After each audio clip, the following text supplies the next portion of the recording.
He did the one thing. That's Barra's thing. You're already... Look, I know you're on the show instead of Barra this week, Snoopy. But you can't just be stealing his bits. Don't say anything yet because for whatever reason, No, don't move your mouth as if you're speaking. He's not. Is it this one? No, that's not the right one. Dude, what is going on with my OBS recently? What is happening? It's the backliners. I'm still trying to figure out what is going on here. You still can't hear... Wait, Snoopy, say something this time?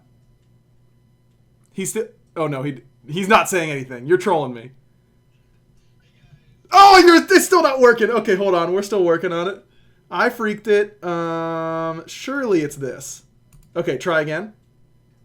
Hey everybody, it's Snoop Man here, coming at you with a live gameplay. Okay, perfect. Yeah, well, no, I mean, sorry, I didn't mean to cut you off. Yeah, it's the backliners. Normally I say it's Aggro and Barracuda as per usual, but Barry is still recovering. Very usual as late, from my understanding. Well, we skipped last week because he was sick. I guess. You know, I give him the week. I try and let him feel it out.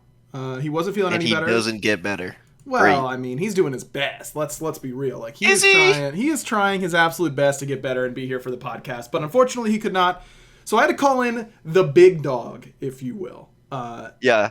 You know, I needed an old school. Here's the rule about how I want to do this podcast, okay? I only want to do it with ADCs who have been playing forever. That's the only way I want to do it. And so where's Steve? Surely Steve gets in here too. Well, he's the 3-time, bro. We don't have that kind of budget. Yeah, no, he's got the new money in the bank. You don't need this. Exactly. Yeah. He doesn't need this. We need this. Is the difference between us and Steve. Right. And that's why we are here for the backliner. So yeah, hopefully Barry gets better soon. Snoops, we've been trying to get you on the podcast for a little bit, but between my poor planning and your poor sleep schedule. Okay. Well, a lot of times you ask me while I'm very, very drunk, and then I forget. And what then do you I mean? sleep for a long time. I don't think that's true. At least I hope it's not true. Because it's been once or twice where you've done that. Most of the time, I ask you at like 3 p.m. on Mondays. Because that's when I try and get our guests, is 4 to 5 hours before the show starts. Yeah, no, I probably wouldn't be. I probably hungover. Really yeah, you're probably very hungover. Or asleep still. Or asleep. But we're glad to have you. Well, I'm glad to have you because Barry's I'm glad to be here. What things about Barracuda have you always wanted to say publicly, but not directly to his face? Because this is a really good opportunity. Okay. Well, obviously, the biggest one, and I'm sure it's been broached on here before, the Barracuda combo, dog combo. Yeah, does not work that way. Well, it's a good one. It's a good combo. Okay, no, it's how you should do the abilities. Right. Wait a minute. But, I mean, why? I mean, Barracuda, it's not a Barracuda combo. Come on. It's not a Barracuda combo. It's like, who do you think, if there were a progenitor of trapping underneath the stunned player after Artemis Spore stun, whose combo would that be? I mean, you were playing back then. Well, is that your combo? I mean, it might be. No, I don't think so. I mean, buddies, like, this is a weird trade-off. I could just say like an old, like Reels X. It's Reels X. That's the Reels combo. Okay. Who would you say? Who was the first player to realize that you could, if you Medusa dashed, you could auto 2 covering right out of the dash and like guarantee it because they're rooted. You know who made that combo up? Who are some old school Medusa players? Nobody really played that character. Medusa was season 2. She was super OP. She was busted when she first came out. Yeah, her 2 was really long. It was super long. I don't know, man. Who was the best? Maybe that one goes to Barra as well. Who was the best ADC season 2 in NA? Zap, maybe? Was it? I feel like it was Barra. I think it might have been Barra. Wait, was that you? No, you were dominant season 4. I think season 4 was your. You have a better. I'm terrible with like different seasons and knowing things about them. So you're gonna have to carry me on this. Okay. Well, season 2. What team were you on season 2? You would have been on TSM, right? I don't remember you playing a whole lot of Medusa, but I didn't follow as closely back then. I didn't watch like literally every single regular season game. Okay. But yeah, I think. Yeah, someone in the chat saying Yaman liked playing Medusa mid. I remember that. I remember that. He was pretty good at Medusa. So that's the Yaman combo. The Yaman combo. Instead of talking about anything else, let's just go through every god in Smite and think of their most basic combo. I don't want to do that. Okay. I don't want to do that. Okay, well, actually, there is one more that I want to go over. Okay. And that's the Factor combo. You see, Oh. Factor is really good at making sure that you aren't hungry throughout the day with some delicious meals that don't break the bank. This is my favorite combo, and it's actually a good one that no one else can do. As the weather gets warmer, Factor can help you spend less time at home in the kitchen and more time enjoying the springtime with no cooking, grocery shopping, or dishes. Yeah, that's a combo for sure. Plus, the perfect health-conscious grab-and-go add-ons like smoothies and juices. Dude, when it gets hot, a smoothie stays hitting. Like, no, that's true. I won't disagree with that. That is big, for sure. That's some good stuff. Luckily, I don't have to meal plan or prep, because Lord knows I won't. And I can still eat well now that I leave my meals to Factor. Factor makes it easy for me to eat clean 24/7 with fresh, never frozen, prepared meals that are so delicious you wouldn't believe they're actually good for you. Feel good for summer, you get to choose from Factor's Calorie Smart and Keto options with built-in portion control as a great tool to help you get fit for the summer. Factor now offers 30 meals per week where you can choose from a variety of new meals every week. And on top of that, they give you the option to change it up and select any plan size between 4 and 18 meals per week. Busy schedule for both lunch and dinner? No worries. You just get to add 2 or 3 or even 4 extra meals to your order. They arrive pre-prepped and ready to eat in 2 minutes. That's even faster than ordering in. Factor Meals tackles the tough stuff so I don't have to. The registered dietitians and expert chefs work hand-to-hand to create meals with nutritious ingredients. They also offer vegan and veggie meals, keto, like I said, low-calorie options, cold-pressed juices, smoothies, energy bites, plant-based bars, extra protein, veggie sides, and more to keep me fueled and focused all day long. I gave Snoopy a seizure because there was so much going on with Factor. It's fine. Head to go.factor75.com/backliners120 and use code backliners120 to get $120 off. That's backliners120 at go.factor75.com/backliners120 for $120 off. Snoopy, your hand signs would be really valuable if this wasn't a podcast. 120. Yeah, if you're listening in the car, it's 120. And just pretend watching, that Snoopy, in your mind's eye, picture Evan Snoopy Man Jones throwing numbers on his hands up to you. Snoopy, do you have hands? Yes. How about a mind's eye? Like when you think. We've had this discussion a little bit. We have had this discussion a little bit. And the answer is yes. The answer is yes. Mine as is we all very know, vivid. You and I, we both have some vivid mind's eyes. Joe Bailey, on the other hand, Nothing. terrible mind's eye. Nothing. Absolutely nothing. Blank. And that's not to say anything. Like that's not, that's just how people are. Like it's not a. No, she's worse. Well, it is harder, I'm sure. To be that way. I've heard that it's very tough to take in like literature and stuff like that because it's harder to like really paint a picture or like see it as like a more of a play or a movie or like just like actually seeing the thing than just reading the words and stuff like that. Yeah, I think it just gets harder to like they literally, she doesn't do a whole lot of envisioning, and a lot of people are like that.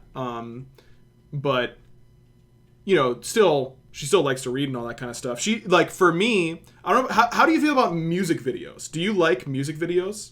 Because I don't. As a I whole. don't have an opinion on them. I don't know.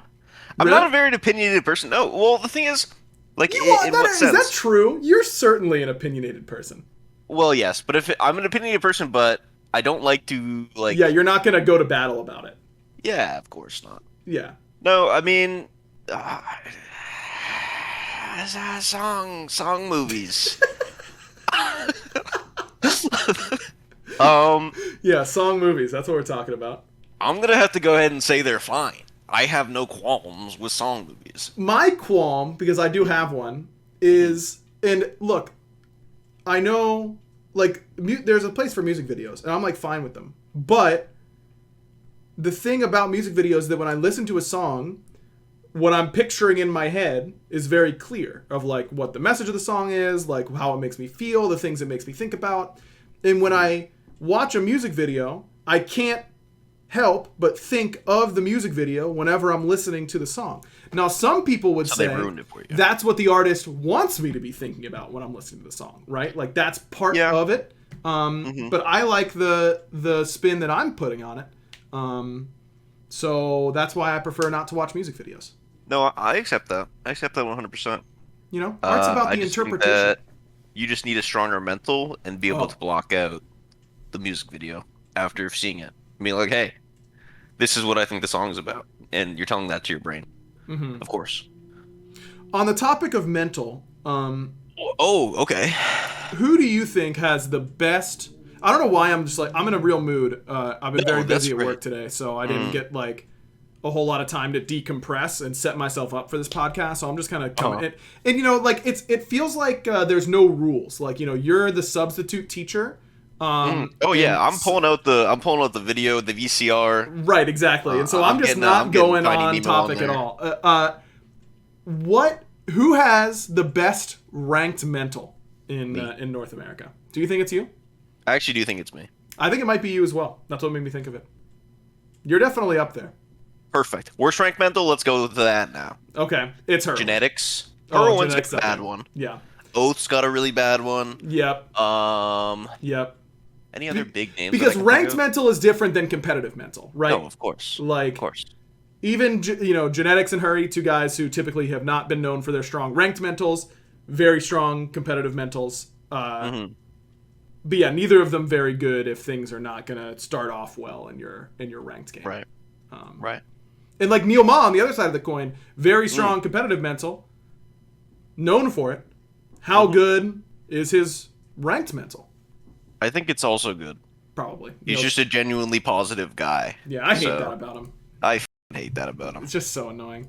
All right, let's talk about the Masters LAN a little bit because we talked about week 1. What was that? 2 weeks ago. And then the LAN finished, and then we took off last week. So we got to go over what we saw from the SPL teams in week 2. We gotta. That's what we're here for. That's the whole point of this podcast. I mean, we're certainly not going to go match by match, but no, of course not. That'd be ludicrous. It would just be no one really wants that. I think that there are a couple big takeaways that I'm taking away from this LAN, though. That's why they're called takeaways. No, I get that. And that's that. Number one, the Titans. I thought by the eye test, it's easy to say with hindsight, but by the eye test, they looked like they had the best understanding of the meta. 100%. And what they were doing. It did not surprise me even a little bit that they won the LAN.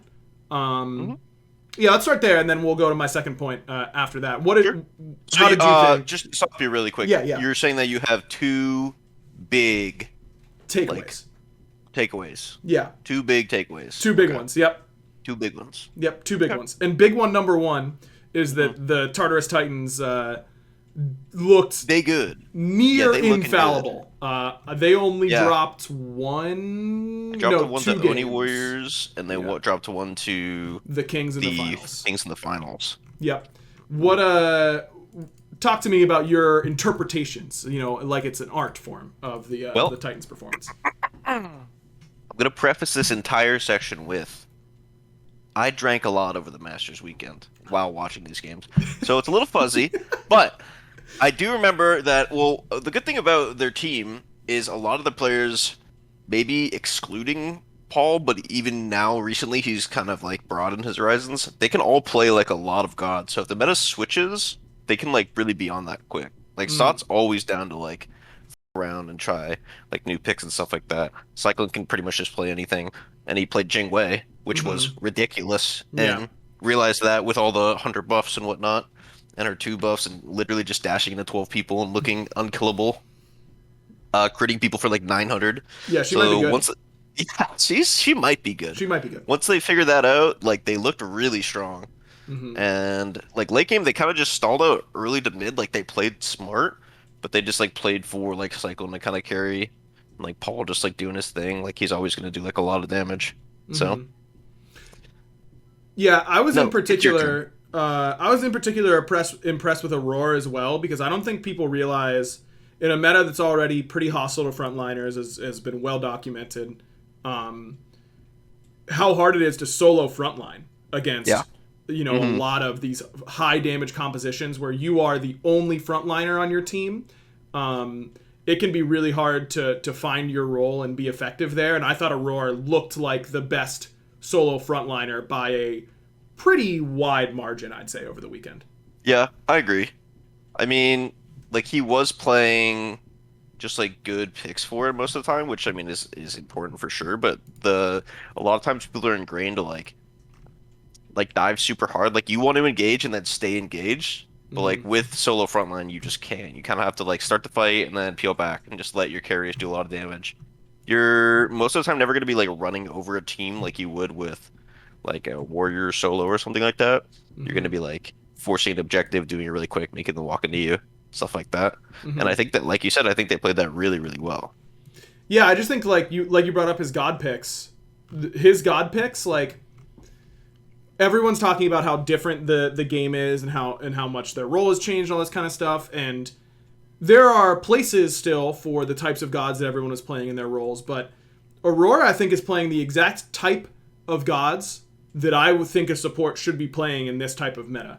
In the finals, he played 2 Khepri games and 2 Kumbhakarna games. I got those stats. I was about to pull them out. They're great, right? That's like they're good stats. That's exactly what you want out of your solo 100%. Frontliner. They don't have to don't pick something that cares about the damage they're outputting because you're not outputting damage right now. No. Pick things that peel hard. Peeling really hard and can set up from like at least with Khepri can set up with range and Kumba can like just not die. Like he doesn't get killed very easily. Like if he has Mez up and Dash up and Alt up, you have to commit a lot to kill him. Unlike something like Ymir or Sylvanas, they're just gonna get run down and your characters are just gonna watch you die. Yep, you're not gonna be able to impact the fights in the way that you like wanted to before. I mean, I'm going through. My God, how did no one take these like? Did no one ban Khepri? Like he's playing. I'm going back to the picks. He played. I mean, the Khepri was banned in game 3 and 4. I've only seen. Let's see here. I'm going through their last games of the week, I believe. My man's got to play Khepri like 6 times, Kumba 4 times, and Xingqian like once. Yeah. So he's playing gods he wants to play and doing absolutely great with them. Yeah, I just think those gods are so much better right now than... Oh, they did lose that game to the Kings at the very beginning, too. What did he play this game? He played Xingqian this game.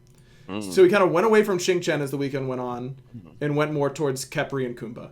And I just think that that's so much better. Like, Baron obviously looked very good, but I thought looked better from solo lane than support. People are picking things like Horus and, Fafnir's okay, but not great, in my opinion. Like... Khepri, Kumba, those are the types of gods that I think supports can be the most impactful on right now. And it's just being very impactful in a different way. Yeah, I think there was a thought process going around for supports with the increased in like health and prots early on that more mobile characters would be safer because it's harder to just fully 100 to 0 them. But as you get further and further in the game, carries are doing more and more damage. And they ended up still just being those immobile supports and they would get picked a lot and portion of bad situations, whereas like the characters that were picked and some others made it look like it was a lot easier for them to get away and just stay alive and do what they needed to do, as opposed to just being like frontline, engage, die. Right.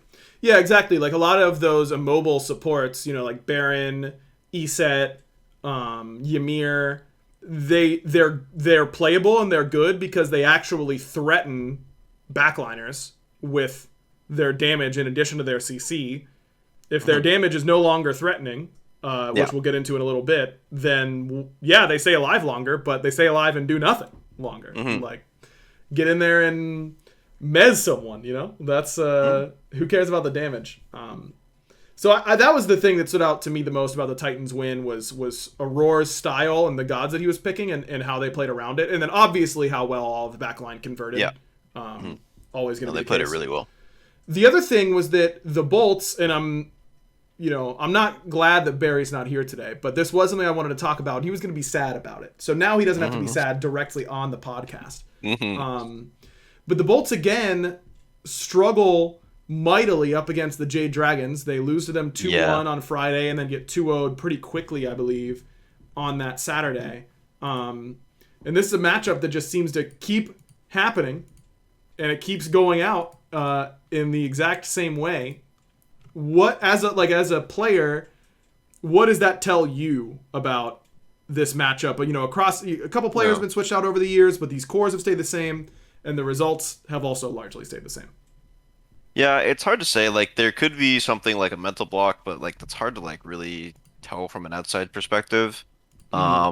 And no one's ever really gonna be like, oh yeah, we just can't. We just know we can't. Like I can't beat this person. Like Haddix never is gonna say I can't beat Final K or it's not like a 1v or it's not like a roles matchup. I think it just might be that the Bolts and the Dragons honestly kind of have like a similar play style. Mm-hmm. And J Dragons might just have it like more refined, just because they kind of have like their core's been together for so long. Like Mike and Panda have been together for so long, and although Pagon's new, like Sam is like really strong or really like good at playing around with Mike as well. So their mid 3v3 kind of just works as well. Mm-hmm. And Final K is never gonna like cost a game or anything. But it might be something like I said, like, although you can't see it, it might be a mental block. It could be them going in and then as soon as something goes bad, they're like, "Oh, it's happening again." And then comms get a little quiet Mm-hmm. or people just start like stop looking for plays, stuff like that, and then you just like slowly fall into that like sense of, "Okay, well, it's gonna happen again. It's a Mm-hmm. lost." So I mean I do think they can win. They've taken games off of them, Mm-hmm. but the sets are very much in the favor of the J Dragons. Yeah, I So, wish I had written it down. I was literally like, for once in my life, I actually thought about what I want to talk about a little bit on this podcast ahead of mhm, time, and I was looking over the years at how often those teams have played up against one another, and in playoff events in particular. And sure.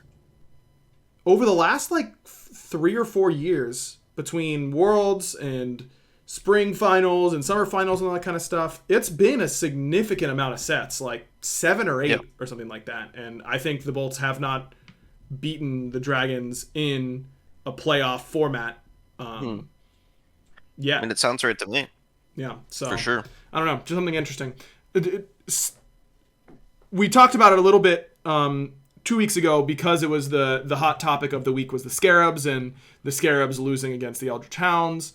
Oh yeah, What was going on with the Scarabs, you know, coming in as a seventh seed, not really sure. playing up to the standard that we expected in phase one. What is your general read about, you know, from watching? I know that's even further ago, but when you've been watching the Scarabs, what do you think has been a major issue for them? Um, it's tough, right? Because they look a little disjointed.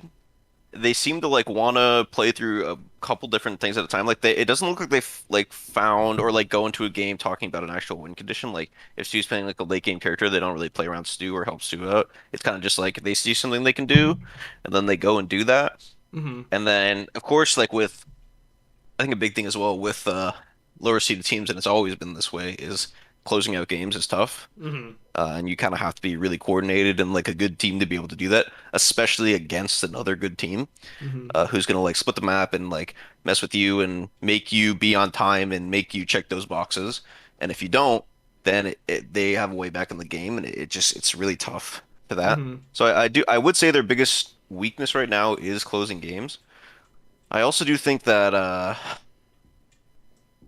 I mean it's tough. Like some of the players play well, and then sometimes they're just looking lost, Mm-hmm. like individually. So I don't know.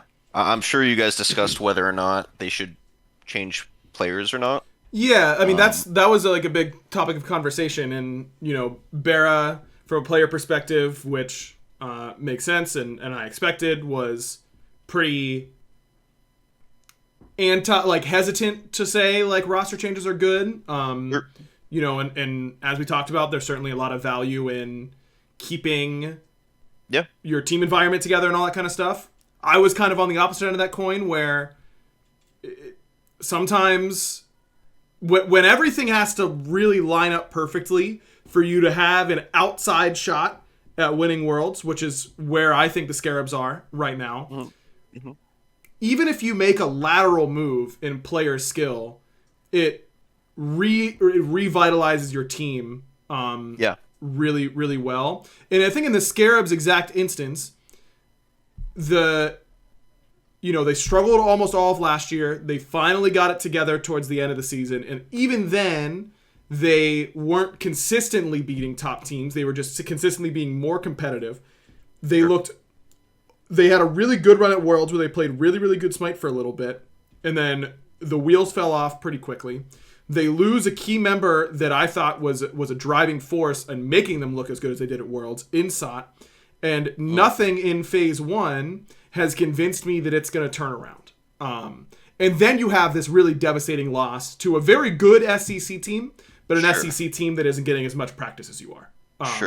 And I think that's got to send off some alarm bells that if we aren't willing to make a change now, or if things aren't going well a couple weeks into Phase 2 and we still aren't willing to make a change, when are we willing to make the change? Yeah, like at that point, are you just accepting 7th or 8th? Right. Are you not? Are you just not? Are you accepting? You're just kind of coasting. Right. And obviously from my last team that I was on in the SPL, we were pretty quick to make changes. It didn't necessarily work out, but I do think on the subject of changes, I think as long as the team is still cohesive and working together, and it's not like spats and altercations at all points in times, like the energy is still good and like the camaraderie is still there, I think that's an okay time to keep going and keep trying to work through it with that roster.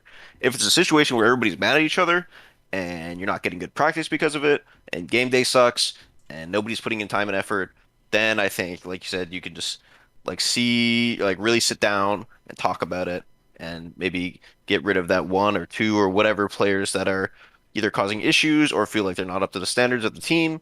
And then that could be the boost that you need to really push yourself to the next level of play. How much time as a player, there's something we didn't talk about last week that I think could be an interesting part of this discussion.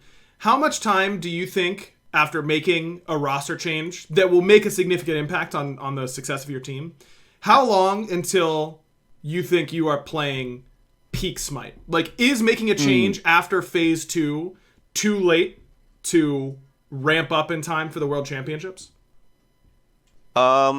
No, I think giving yourself a full phase is definitely enough time.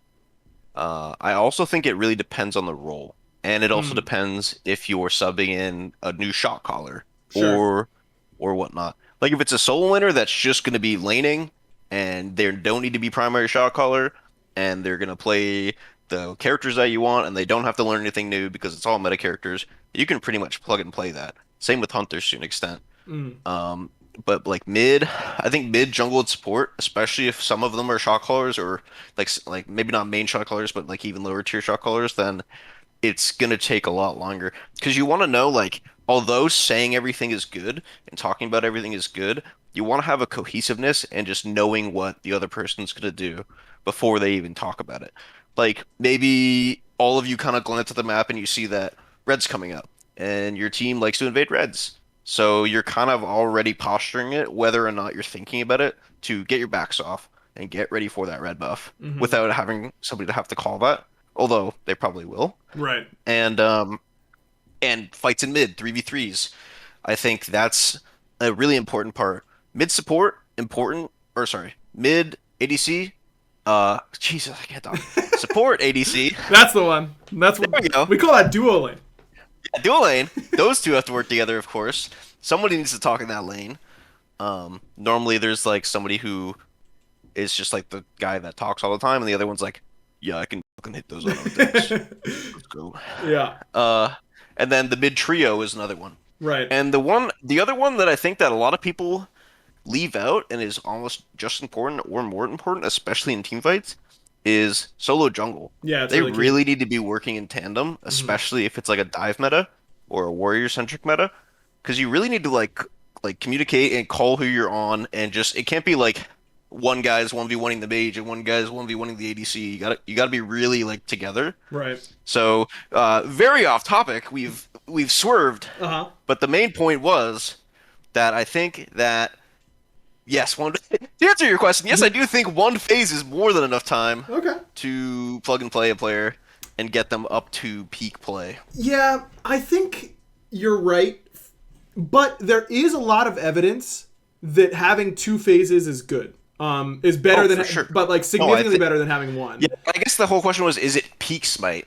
Because think of, there are two me instances where teams have made roster changes going into Summer Split and have then gone on to win the World Championship. Last year, Zap getting out of the Leviathans did so after Phase 1. And then Season 4, Venenu joins E United in summer after Chaos leaves. And they become the top team in the region and end up winning that World Championship. And so I think that with two different examples, and look, those were two much more established teams than where the Scarabs are right now. So it's not 1-to-1. But if those teams that were already established really benefited from having that extra phase with a new player, I think there's a pretty strong argument that it's just safer for you to make the change now.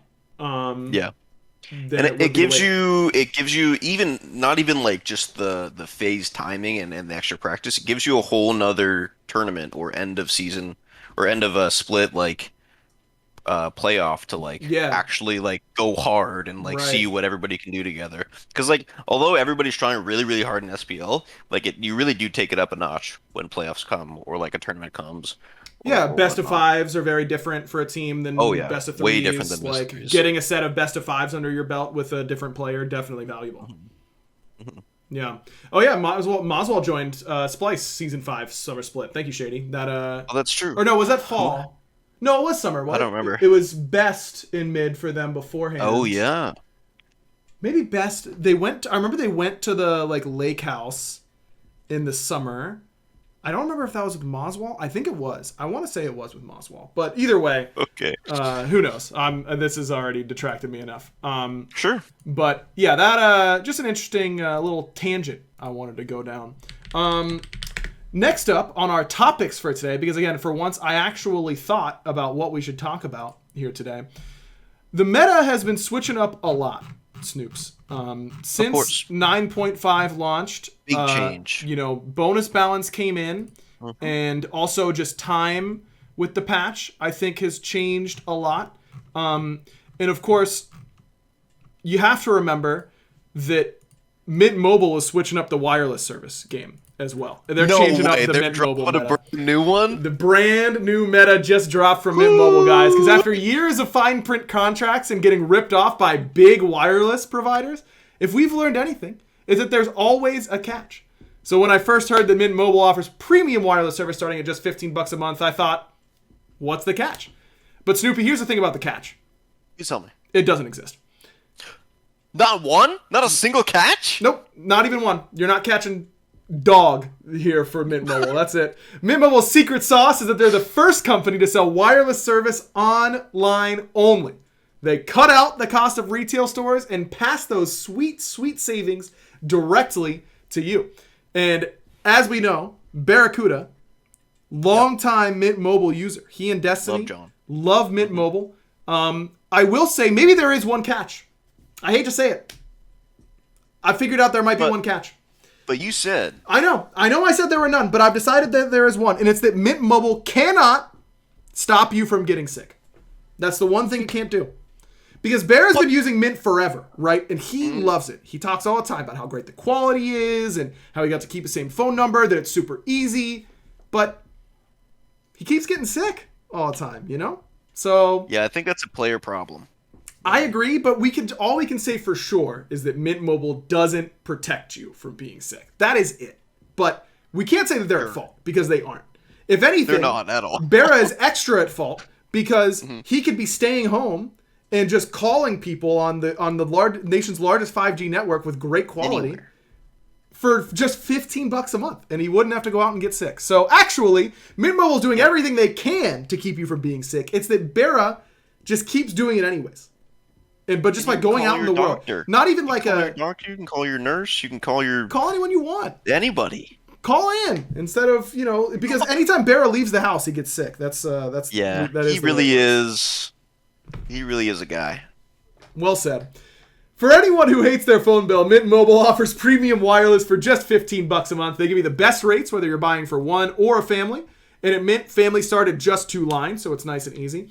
And all plans come with unlimited talk and text, plus high-speed data delivered on the nation's largest 5G network. You get to use your own phone with any Mint Mobile plan and keep your same phone number along with all of your existing contacts. Switch to Mint Mobile and get premium wireless service starting at just $15 a month. So, in order to get your new wireless plan for just $15 a month and get the plan shipped straight to your door for free, go to mintmobile.com/backliners. That's mintmobile.com/backliners.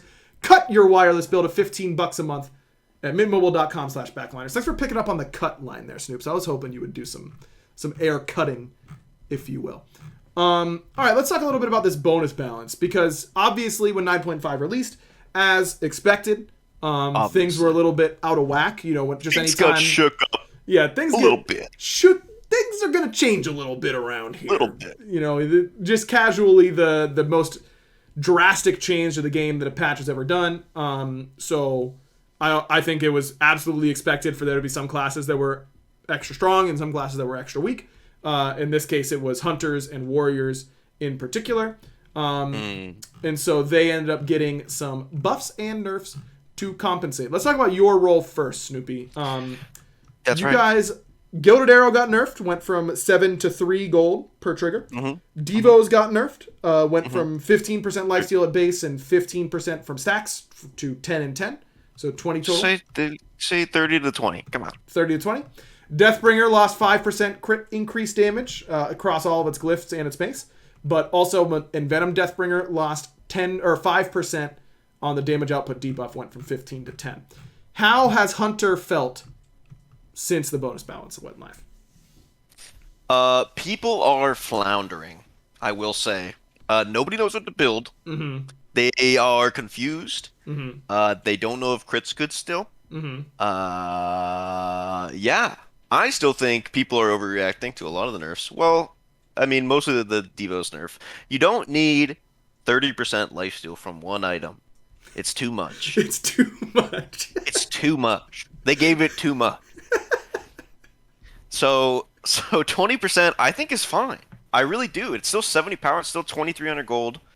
The question is, what do you start with it? Because Gilded was the perfect start with it. Right. But now Gilded is like, it was a way to like kind of get you to linking faster, and the upgrades are nice because it has like a built-in crit upgrade, which none of the other upgrades have. And so you only have to build two crit items yourself, and then that item, as opposed to like sitting at 40% or 50% or building 3 crit items. So I think, I mean, Gilded's probably still fine, but I just don't like the item. Sure. I think Destil's going to come back a lot. I think the two main ones right now are Destil and Cowl, and it's just kind of what you want to build. Some people have been going Destil Ichval. I think Destil Devos could be fine still, and then there's like Cowl Dom or Cowl Transcendence, because you do need mana sustain with that. Yeah, I've been liking Cowl Transcendence into Atalanta's second to get a little bit more lifesteal, a little bit of crit. You know, it's just a good stat spread from Atalanta's. Yeah, I've been doing that for a little bit now. Even before the Devos nerfs, I was doing that on characters like Chernobog, who just have really high mana costs. And that extra, even the extra 10% CDR from Transcendence is really nice for him because he wants to go all over the map. I do bump that up to 40% by the end of the build, but you don't have to worry about that. It's what do you toss, a little fail knot? Oh, the fail knot's coming in. Yeah, the Malice Deathbringer glyph? Ooh. Yeah, thank you. Yeah, a Silver Branch? Sure. Why not? Am I a leader? Of course I'm a leader. Leader's Cow. Bam. The only other Leader's Cow truther on the planet besides me, I think. That item is good, okay? It's good. It's not bad. It's not. You get 300 health from it. Like, and it's the base stats are the same as the other one. You just get like AoE attack speed for your teammates. Who cares? I don't care about my teammates. I don't care about my teammates, but I do except whenever for the percentage power. Right, you get percentage. Like, dude, you get to burn fire so fast with stuff like leaders. It's good. Does a mage care about AoE attack speed? Not me. No, sir. Give him percentage power. This is okay. Orium, a classic mod in your chat, which by the way, you got to go to twitch.tv/SnoopyMans. Snoopy_man, you more. My bad. Snoopy_mans, consistent streamer. Not kidding. He actually streams all the time. It's actually crazy. An excellent entertainment value.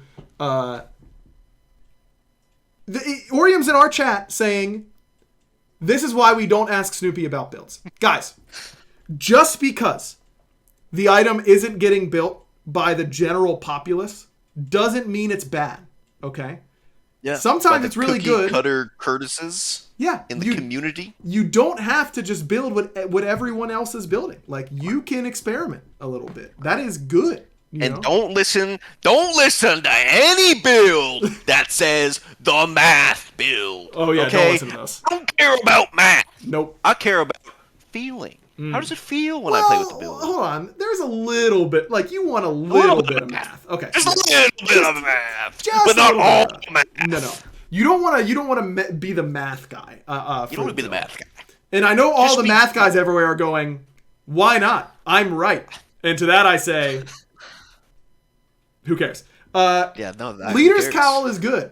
And I think that it's just about zooming. Like, how many gods and items have gotten these little teeny tiny buffs, and then all of a sudden they just take over the meta and are completely dominant. And you realize that you should have been playing them all along, right? That they were always good. Artio last season, right? She gets a couple of really good buffs. Don't get me wrong. She gets a couple of really good buffs. They all get reverted or worse. More or less, yeah. And she's still top pick, top ban. Her items get nerfed. Everything gets nerfed. Yeah, and she's still there. They're like, oh yeah, a stun, cripple, root, vampiric shroud abuser just is good. Yeah. It's nice to have that. Like, sometimes it's good to think, if there's an item you haven't seen in a while, think, how can I make it work? And sometimes it is just bad. Don't get me wrong. Not every item's good. Not every god is good. Yeah, sometimes it just don't work. Sometimes your god is, I was going to say Bakasura, but Bakasura is actually good, so that's unlucky for me. But sometimes your god is Vamana. And then they build Ankh. Yeah, you're not having fun. And then your game's over, you know? Then your game's over. So that's a little bit unlucky. I think, okay, what do you think about if you go Vamana? Okay. I'm there. And normally the person that's building Ankh is the support, right? Normally. Right. Sometimes it's the other soul lane, but normally it's the support. Right. And then you only split push. So you're taking towers. Think of it like, I don't know, something in League that split pushes a lot. Think of like Nasus. Tryndamere. It's like Nasus. Yeah, like a Nasus. It's like Tryndamere. Yeah. And he's just running down a lane. Okay? And then, somebody comes to match him. Well, he's got big ult, and they don't have Ankh close because everybody's at Fire Giant like they should be. He's still bad, so keep that in mind. But it's probably better than trying to team fight with him. Yeah, I mean, a big difference between Smite and League in that way is that the map is so much bigger in League, and takes so much more time to traverse. But I do think that there is room for more dedicated split pushing, especially now that teleport's like a good relic. Yeah, I do agree with that until I have to play against it. Right. And then it's no fun. I don't want it to be a thing. Right. I guess there's also more globals that get you places in Smite. Oh yeah, way more, right? Way more. So like you could draft... What are globals that get you places? Now there's like Tom Kench isn't a thing anymore. No, so it's like Nocturne. Like it's Nocturne. Semi-global. Talia. Yeah, semi-global. Talia. Yeah. Like none of those are true. None of them are Chernobog. You know what I mean? TF. Yeah, TF. Yeah, mostly global. Galio, that kind of stuff. But like, yeah, we're just like listing lead characters now. Yeah. Then like you're like Apollo. They aren't Chernobog or Apollo that like get you across the map really, really quickly. So I think that if that became as prevalent in Smite as it is in League, teams would be very easily be able to draft around it. But that just means that if you see it, if you're last picking your solo laner or bottom 2ing and they've already locked in gods that could answer you globally, I think split pushing is good. Yep, I think it should be used more. I am a big Chernobog lover in general. And instead of just like mindlessly walking over to Fire Giant at 25-30 minutes and just 5v5 staring at each other, I always like to run over to the duo side and just push until something happens. Yep. Like they either pull Fire Giant and then they're in a bad position because they pulled Fire Giant and it's like a 5v5 because I can ult in, or somebody backs and comes to try to stop me and then it's a 5v4 in our favor. Like, so it's pretty easy with like characters like that, Apollo, Chernobog, and maybe even TP characters, or just like characters like solo laners might want to do it more. It's just really easy to force a favorable engagement. Yeah, I agree. I'm a big fan of stuff like Chernobog and forcing TP plays. I love building TP in solo lane and just like running around on the other Yeah, side of the it's map super and fun. making Well, TP it was plays. so fun when it was like a 70-second cooldown or whatever it I was was. loving it, man. I was loving it. It was definitely OP, and it needed to be Oh nerfed, no, it was but broken. it was Yeah. really fun, though. There's no doubt about Mhm. that. Speaking of warriors, they were the other class that got a significant amount of buffs, or amount of change. It was a buff instead of a nerf, like hunters. Glad Shield now procs at all HP percentages, and the bonus damage from protections is up from 25% to 35%. Breastplate gets a little bit better. Spectral gets another 10% mitigation against crits. Nemean gets a little bit better. I think I've been surprised at how much better the warrior class has looked with just this amount of change, which is obviously a Mhm. lot of change, but with these amount of changes, and it is, I mean, obviously Arthur, Cullen, the gods that are going to be using these items, like Gladshield in particular, are going to be the best warriors right now, I think. But it seems like Sure. even the gods that don't abuse Gladshield as well, between the breastplate and the spectral and the Nemean line Mhm. buffs, Mhm. I think warriors look a lot better in the games that I've been playing and feel a lot better in the games that I've been For playing. How sure. have you felt playing against them? No, I mean, they're back to an extent where if they're far enough ahead of me, I just feel like they could do anything they want, and I Mm-hmm. have to run away from them. Whereas before, like 2 weeks ago, it'd be like, okay, well, like he's not really going to do enough damage to kill me. I can just really walk away from him. Mm-hmm. Um, yeah, I think it's a good bouncing point for now. I honestly am genuinely curious as to where it goes with SPL this weekend and see. Me I too. do think most people are going to pick Warriors in the solo lane. Um, Maybe a few mages and guardians sprinkled in. I really hope they stray away from the hunters in the solo lane, except for maybe like ability-based hunters like Uller. Mm-hmm. But yeah, it should be interesting.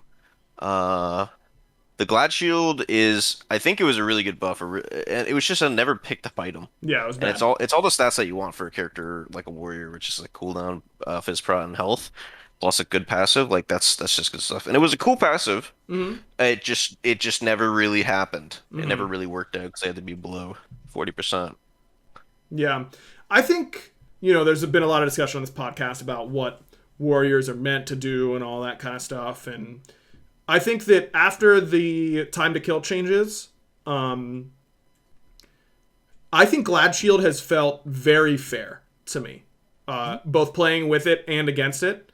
Uh, I think it scales fairly well. I don't think the item is perfect by any means, but I think that for a long time, when Gladshield was super busted OP, you were healing, you were doing a million damage. Arthur was like insta killing everybody, all that kind of stuff.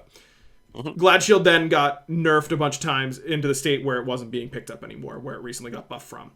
And over that period of time, thinking about when warriors were good, I feel like the warrior centric metas without Gladshield were really toxic in why they were good. It was stuff like Thorns, it was stuff like Nemean, it was stuff like Mystical Mail, just Hmm. less You're interactive just items. being tanky and walking around as opposed to Right. like actually It's kind less of.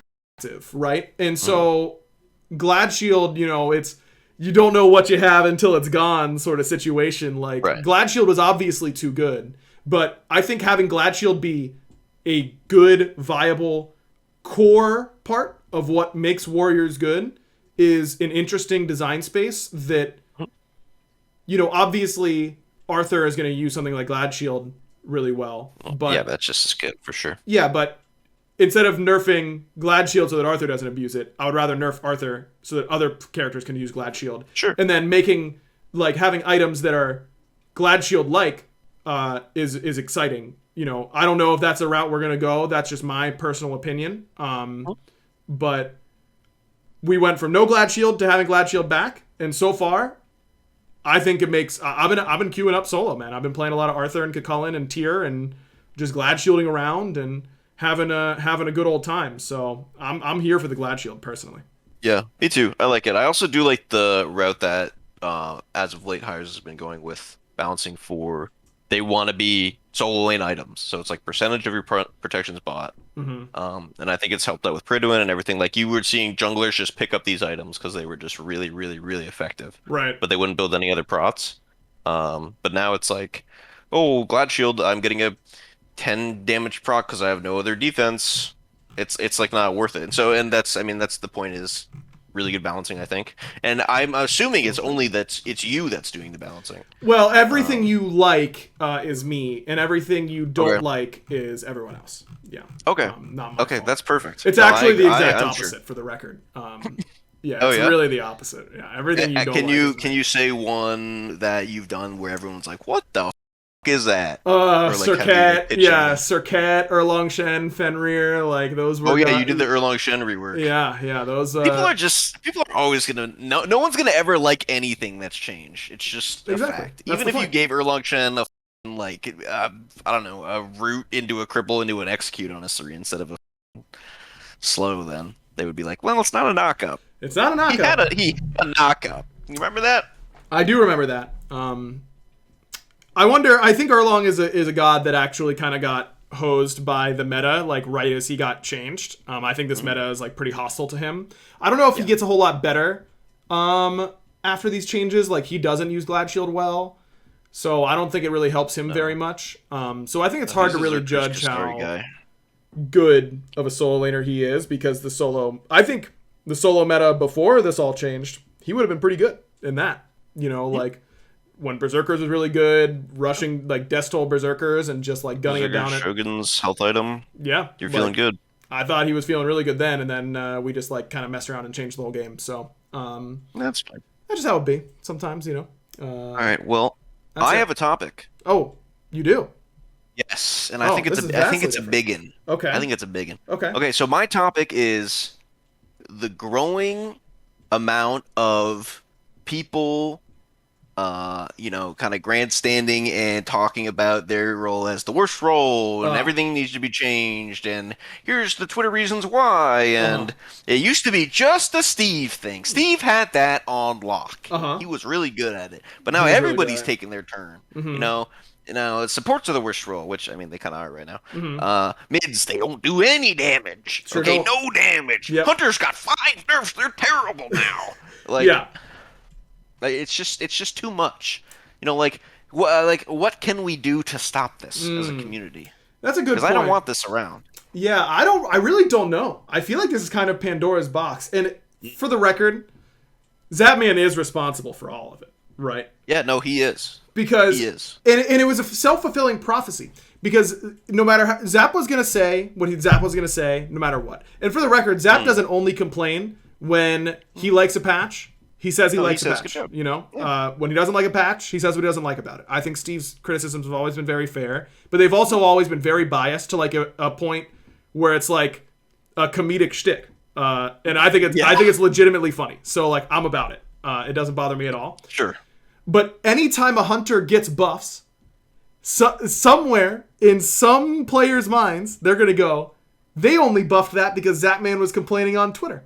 So maybe if I start complaining like Zapman does, I can get my class buffed that way. Right. And Right. then hunters become the best class in the game after 9.5. And everyone goes, wait a minute. Wasn't Zap just saying that hunters weren't very good right before this patch?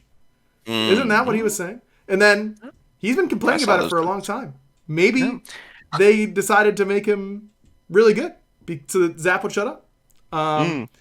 Let me tell you, we did not make it really good just so Zap would not complain. Well, I mean, at least for the hunters things, it was kind of just like just how it was gonna play out. Right. And if you look at even League of Legends, they essentially did a very similar patch recently, Yep. where they increased durability in everybody. Yep. Hunters or ADCs are very, very good Yep. because they have consistent sustained damage, and now their health pool is higher, so they can't die to these characters who are supposed to kill them very quickly. Yep. Like it's the exact same thing. Yep. That's just how those roles work, and how increasing a health pool will affect those classes. Natural outcome. Yeah. So I mean, obviously we're gonna balance, or me. Yeah, we're gonna balance. Yeah, Snoopy and I, past we're gonna that point. balance past that. No, I mean, I think I really don't. In answer to your question, I don't know how we get people to stop doing that. I think they will. I Just do it. agree. I think it is just We're it's just too just late. happening. It's happened. And I did want to bring up supports in the state that they are in, because obviously, we were talking about ranked mental earlier, genetics and hurry. Terrible mentals. very bad ranked mentals. The worst. And then if their role isn't doing super well, and then they're going to have some rough rank games, we're going to see some they tweets, be tweeting. And that is unlucky. But, Mike has been vocal about it on Twitter and that kind of stuff as well. Where do you land? How accurate do you think they are being with their statements on the state of support? I have played a few support games, and it definitely did feel like I had less control from the previous patches, and it really came down to, do I have a good player I can play through in one of the carry roles, either jungle, mid, or ADC. Right. Which it really wasn't before. It was kind of, you could just run around and do what you wanted to do. And like sometimes you would even solo a mage, maybe you're playing, I don't know, Atlas, and you just walk into a mage in the jungle and you're like, I'm going to kill you. Even though you're 3 levels up and I have full tank. Which, I don't think that was healthy for the game, personally. I agree. So, it's maybe how support's going to be, and they maybe can like increase, if it's a complaint on how fast they die, then sure. They can buff the items, but obviously support's a slippery slope because those items kind of tend to go into soul lane as well, and sometimes jungle. So support kind of gets the short end of the stick on this, and they kind of just have to wait until something's figured out for their stuff. If it's I'm not doing enough damage, I don't care. That's not your role, IMO. Yeah. You're there to set up, peel, get wards out, start engagements.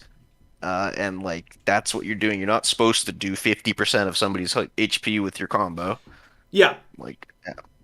I'm in total agreement. Look, this is a delicate topic.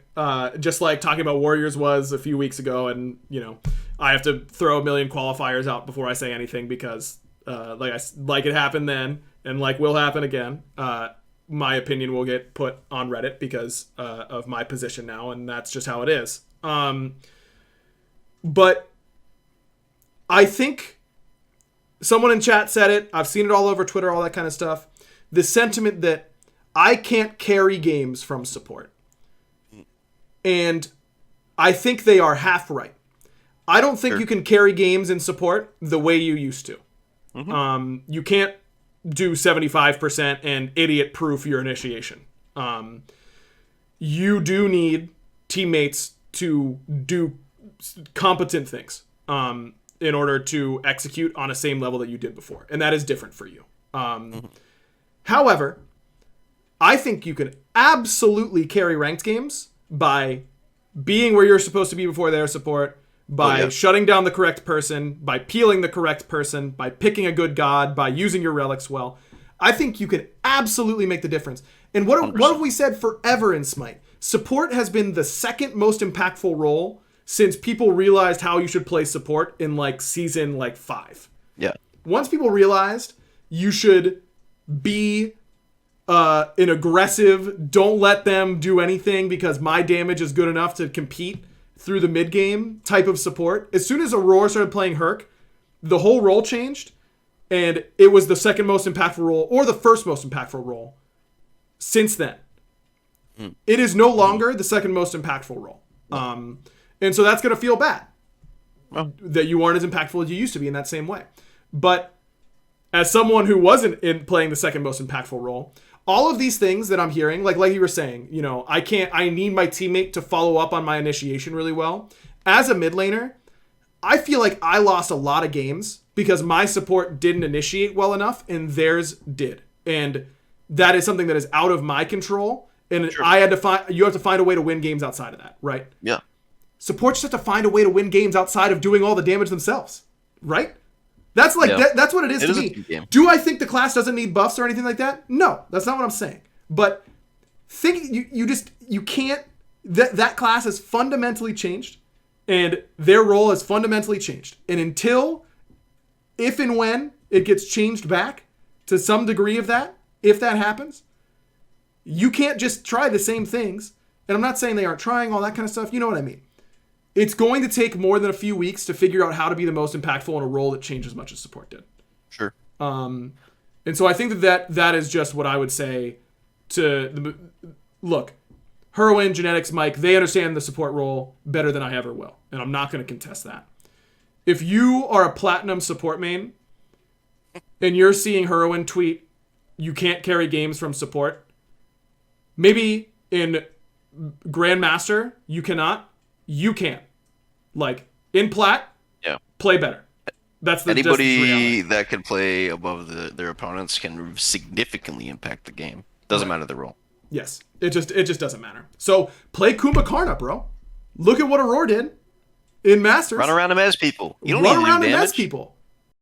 You're going to carry, and it won't show up on the stat line necessarily, but you're going to make your carry's job a lot easier. And will you have games where you are absolutely support gapping people and your backline is just absolute ass? Like, they are terrible. And they aren't going to kill anyone no matter how good your initiation is, how much you save, all that kind of stuff. Yeah, that's going to happen. Welcome to every ranked game ever. Like, I went 26-5 today on set mid and lost the game. And I was on his team and I was 0-7. So you were the one that costed him. I was part of the reason, yeah. No, I was. That happens, you know? That's just the way it goes. So, I don't know. It's I understand their frustrations. I hope we can make their experience better. We intend to try. But I just don't buy. I think it will be hard to find a way, especially in the short term, for support to have as much of an impact on the map as it did when they could solo carries. It's just fundamentally so different. Well, there's a few things as well. Like, it's the carries thing, and all the creeps got increased to HP as well. So they can't just kind of walk around and do camps to, like, sustain themselves and farm. Like, they kind of have to, like, be around people more than they did before. You really were kind of just the second jungle, but you didn't actually have to do jungle camps. You just kind of ran around. Yes. So it kind of limits them in that, which I think is perfectly fine. It gives them more structure. Like, it forces them into a more structured, like, actual thing. And a playstyle like that, although in the top end is very, very, like, impactful, you kind of have to really know how to play the game to be able to do that.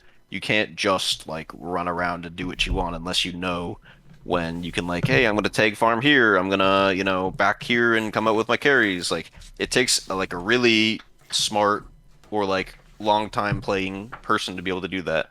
And it's not really healthy, I'd say, for, like newer players as well, trying to get in the meta and trying to learn. Yeah. It's a hard role. It always has been. People think support's easy, but it's actually very difficult. No, and any MOBA, support's a really hard role. Yep. For sure. Agreed. All right, time for our random question of the week here, Snoops. We got a great tweet a while ago with 8 questions that we're going through week by week. So the way we're going to do it here, well, we've only done one. So you have to pick a number 1 through 8. 7. I'll tell you. Okay, it's 7. Okay, we have not done 7 quite yet. The question is, biggest animal you could take in hand-to-hand combat. This is a good question. Oh, okay. Do I have to kill it? It's a fight to the death, I assume. It doesn't say explicitly, but that's what my assumption would be. Okay. Biggest animal I could take in a fight to the death. Let me say I am not liking my odds in first thoughts of, like, what I think I could be. No, the odds are not good.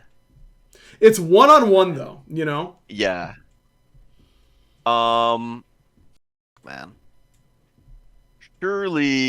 Surely I could take out... Like, emus are pretty big, and they can run really fast. They can kick really hard, too, actually. There is no shot you are beating an emu, dude. I'm backing off the emu. Okay, I'm backing off the emu. Yeah, no shot. I don't think I can take it. Australia lost a war to those things. Yeah.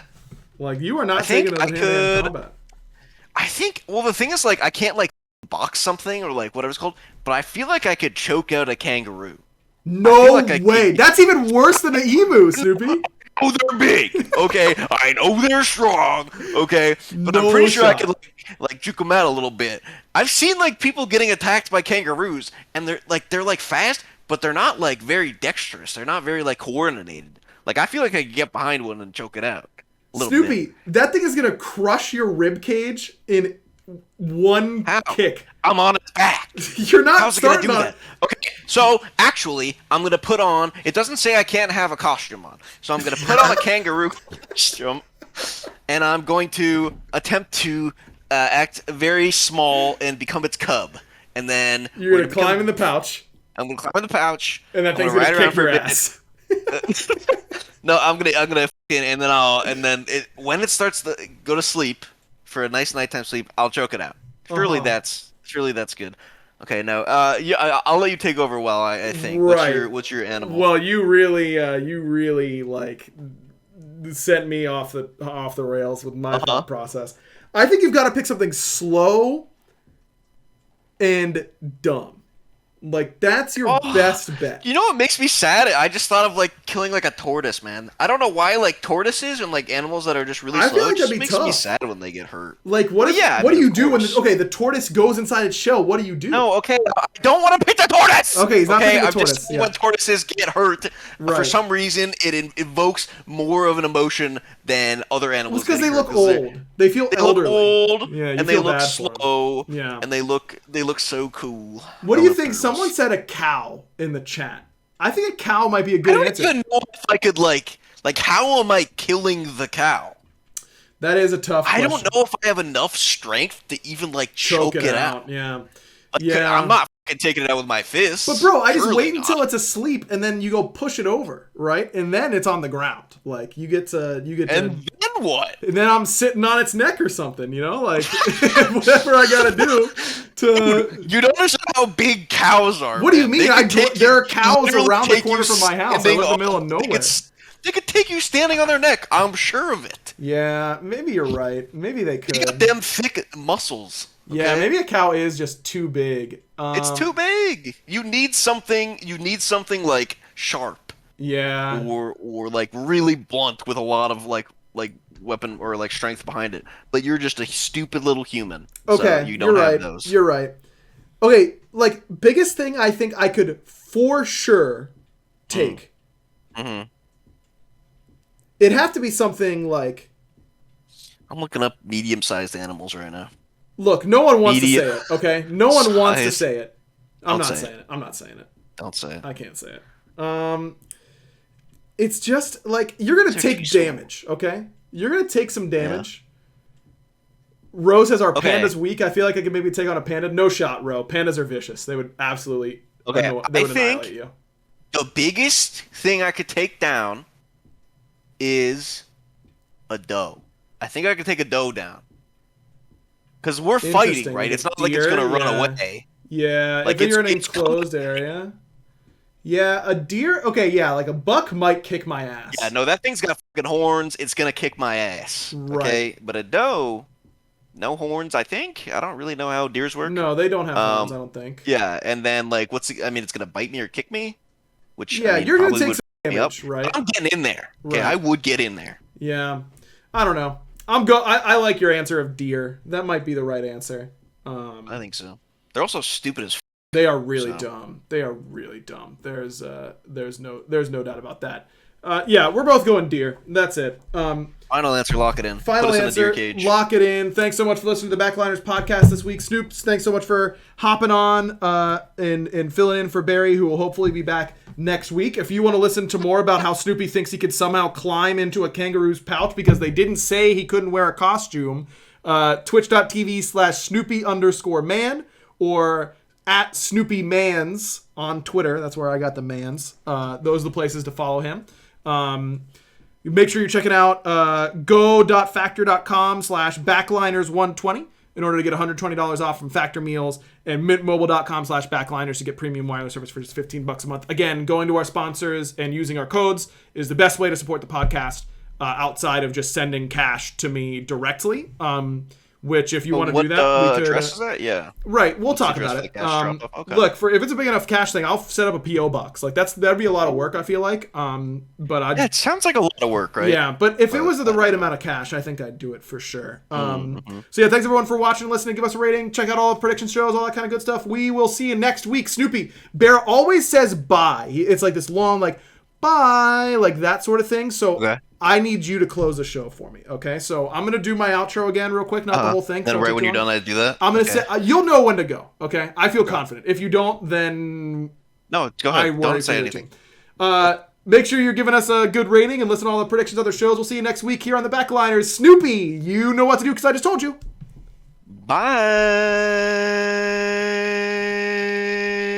Bye. Okay, not bad. Was I supposed to try to hold it really long? I just kind of cut it off. It's fine. Okay.